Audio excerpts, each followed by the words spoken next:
بسم اللہ الرحمن الرحیم۔ تاریخ کا ایسا غمناک واقعہ جب حجر اسود 22 سال تک خانہ کعبہ سے دور رہا اور حج بھی رک گیا۔ خوف ہراس اتنا تھا کہ 317 ہجری کو حج بیت اللہ نہ ہو سکا۔ کوئی بھی مسلمان سخت پابندی کے باعث عرفات نہ جا سکا۔ یہ اسلام میں پہلا واقعہ تھا کہ حج بیت اللہ موقوف ہو گیا۔ پھر 22 سال بعد جب مسلمان طاقت میں آئے تو بنو عباس کے خلیفہ نے ایک بڑے عالم دین کو وفد کے ساتھ بحرین بھیجا تاکہ وہ 30,000 دینار دے کر حجرہ اسود واپس لے آئیں۔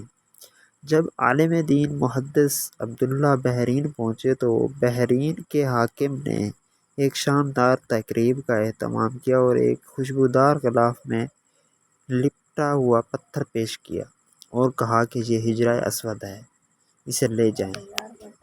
محدث عبداللہ نے فرمایا کہ نہیں، بلکہ حجر اسود میں 2 نشانیاں ہیں، یہ حجر اسود نہیں ہے۔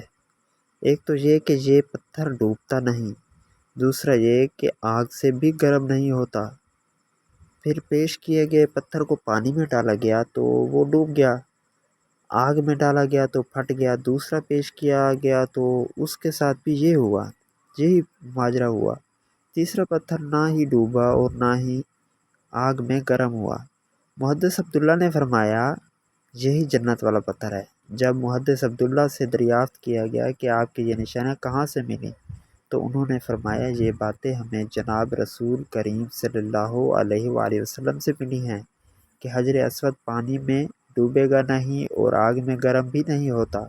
ایک روایت میں ہے کہ جب حجر اسود خانہ کعبہ سے زبردستی بحرین لے جایا جا رہا تھا تو جس اونٹ پر لادا جاتا وہ مر جاتا، حتیٰ کہ بحرین پہنچتے پہنچتے 40 اونٹ نیچے آ کر مر گئے۔ تاہم بحرین سے کعبہ تک حجر اسود واپس لانے کے لیے مسلمانوں کے پاس صرف ایک کمزور اونٹنی میسر تھی، لیکن جب حجر اسود اس پر لادا گیا تو اس کے کمزور اونٹنی میں زبردست قوت آ گئی، اس نے تیزی سے حجر اسود خانہ کعبہ پہنچا دیا۔